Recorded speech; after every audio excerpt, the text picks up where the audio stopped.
Being a boxer isn't an everyday trade that I can take anywhere around the world, you know what I mean? It's not something I can do till I'm 50 years old. I just realised I've got a short window and I need to express myself and my talent to the world, so it's a real hustle, man. Sparring with Joshua, we know that whatever opponents we're going to face in the amateurs, we're going to spar with Joshua, we can expect the best, so it prepares us to be the sharpest and the best that we can be.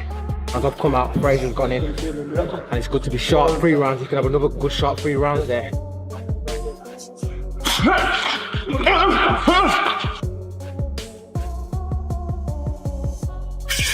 How I keep positive, I would say, is every time it gets tough, and when I feel like I don't want to do it, there is someone out there in this world laying on a hospital bed, begging for a second chance at life. I'm sitting there healthy, a good friend, eating, light, running tap water.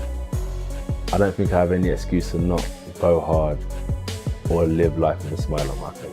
Anthony Joshua is gearing up for the Jake Paul fight, like a man on a mission to remind the world exactly who he is. One more. You know, so I use YouTube a lot, where there's a lot of videos, what I listen to, and I update it, and I can always revert back to it when I'm feeling low to get a bit of motivation. Fear comes in many forms. There's some things that I can't get over, and I'll always be scared of. But I take the positive from it. Like, I'm never so confident I'm gonna win. It's probably the fact that I'm scared to fail. He's not just a former champion. He's a generational force shaped by discipline, power, and elite professionalism. His training camp looks like something straight out of a gladiator movie. Early morning sessions where he's already soaked in sweat before most people even get out of bed. No one forces me to do anything. I make the decision myself, and if I didn't want to do it, I wouldn't. So when I'm faced with the challenge, I just embrace it. And what can one man do except for give his best? If you fail, you try again. If you win, you try again and get better. So as long as you maintain and you stay consistent, you'll forever be a winner and a champion, and the people who love you in their eyes, because they support you nevertheless, as long as you're trying again and again and again. His strength training has him moving heavy weight like it's effortless. And his conditioning is so intense that it would exhaust elite athletes, yet it barely dents his engine. His footwork is razor sharp, his combinations crack like artillery, and every sparring partner brought in ends up looking outmatched. Because Joshua isn't training just to compete, he's training to dominate. Humble means treat the person who is beneath you in a different class to the same person who's above you in a different class. It's an equal playing field, and we have to treat everyone with the same respect. And that's why, you know, people fight for equality. And I think that's important, and that's why I mix stay hungry and stay humble together in such a fine way that they gel together well. Stay hungry, stay humble. His coaches say his focus feels different, colder, sharper, and more locked in than they've seen in years. It's the same kind of intensity that earned him Olympic gold and fueled his heavyweight reign. Every punch, every drill, every round carries purpose. And there's one punch most people are going to ignore, so let's put it right in the spotlight. Forget the right hand. Forget the jab. The real nightmare for Jake Paul is Anthony Joshua's uppercut, because Jake reacts the exact same way every time he gets hurt. I hope it's not a game, because I want to see some blood. I want to see somebody's teeth falling out. So I told Anthony, I already messaged Anthony, as I listen, I tell you what, I said to AJ, if this goes past 5 rounds, everybody's gonna be having a go at you, because you can't go past 5 rounds with this kid. It has to go past 1 round or 2 rounds. Past beyond 4 or 5 rounds, you know, people are gonna be doubting you as a fighter himself. So he has to smoke him out like what he did Francis Ngannou in Saudi Arabia in 1 round. He ducks straight forward with his head down and his hands squeezed tight, like he's bracing for a storm. And that's the exact path AJ uses to launch his signature, fight-ending uppercut. If Jake reacts to a feint and dips the way he usually does, Joshua's uppercut won't just be waiting. It'll be sitting there like a trapdoor to the shadow realm. That's the kind of shot that doesn't just hurt you. It wipes out the round, the game plan, and maybe even the memory of how you ended up on the canvas. To mention, Jake Paul slapped a weight restriction clause on Anthony Joshua despite the fact that this is being fought at heavyweight. Now, in case you missed it, AJ is not allowed to weigh in more than 245 pounds for this fight, and for context, AJ has weighed in more than 250 since after his 2022 fight against Alexander Usyk. And unless AJ walks in having an existential crisis, unless he second guesses himself, freezes up, or somehow forgets he's Anthony Joshua, this fight ends exactly the way physics intended.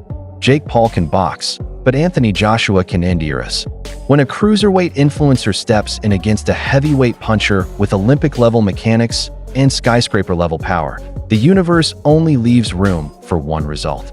And speaking of getting flattened by physics, that brings us right to Dan Rafael, who just dropped his reaction like a reporter who wandered into the trailer of a disaster movie. I'm going to say it for you. Okay? Done. No, if please, Jake done. Paul No. beats Anthony Joshua by a knockout, this is a million times better than what I always have thought was a very ill-conceived event with Tank Davis. So whatever you think about Jake and some of the types of fights that he has made, you got to give him credit for at least everybody has said for a long time now, fight a real fighter, fight a real boxer. Well, Anthony Joshua was absolutely a real boxer, a real fighter. Is basically sitting there saying, look, AJ might be coming off a 14-month layoff, fresh elbow surgery, and that Du Bois knockout that looked like someone unplugged his Wi-Fi mid-fight. But even with all of that, he's still dangerous enough to compete with any heavyweight on the planet. And honestly, he's right. Because while Jake Paul has definitely improved, and he deserves credit for leveling up from influencer punches to real combinations, Dan's insiders, the actual matchmakers, the guys who build contenders for a living, are looking at this matchup like Jake accidentally selected legendary difficulty in a video game. Can't deny that. Like you said, two-time world champion, Olympic gold medalist. Now, he may not be at what he was when he was absolute peak. There's no doubt that Anthony Joshua was beyond his apex of his career. Mm-hmm. But even though he'll be coming off of about a 14-month layoff. Yeah. He's coming off having had surgery on his elbow. He's coming off of a very, very, very difficult, brutal, hard knockout loss in the Dubois fight. One guy even used the word decapitation, and you could practically see Dan holding back a laugh like, please don't get me demonetized today. And honestly, I get it. When the experts look confused, the promoters look uneasy, and even the journalists start using disaster movie vocabulary. You know this matchup isn't courage, it's a dare.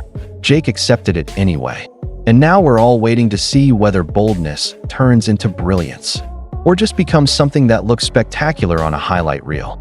Either way, grab your popcorn, because December 19th is shaping up to be pure chaos on a stopwatch. If this is a straight up AJ versus Jake Paul, then we all know what should happen. This is a one-round job, because AJ, even though he's past his best, even though he's seen better days, he throws a nice 1-2 down the middle. He's got a nice bit of distance, and fake Paul can't fight. He just can't. I don't care what anybody tells me. He can't fucking fight. He lost to Tommy Fury, for crying out loud. You can't jump in with Anthony Joshua now and expect to get a result. So, nothing's no doubt's gonna disappear. All that's gonna happen is gonna be the end of fake. And after all the chaos, all the breakdowns, and all the legends weighing in like it's some heavyweight town hall meeting, here's where I land. This fight isn't just a matchup. It's a measuring stick for the entire sport. It's legacy versus momentum, power versus audacity, and physics versus Instagram confidence. And here we are, strapped in, waiting to see whether Jake Paul delivers the wildest plot twist of the decade, or whether Anthony Joshua reminds everyone that heavyweight reality does not negotiate with hype. So drop your thoughts in the comments. What are we really looking at here? A miracle, a mismatch, or the most entertaining demolition job we've seen in years? And hey, don't forget to like, share, and subscribe to Boxing Headquarters. I'll see you in the next one.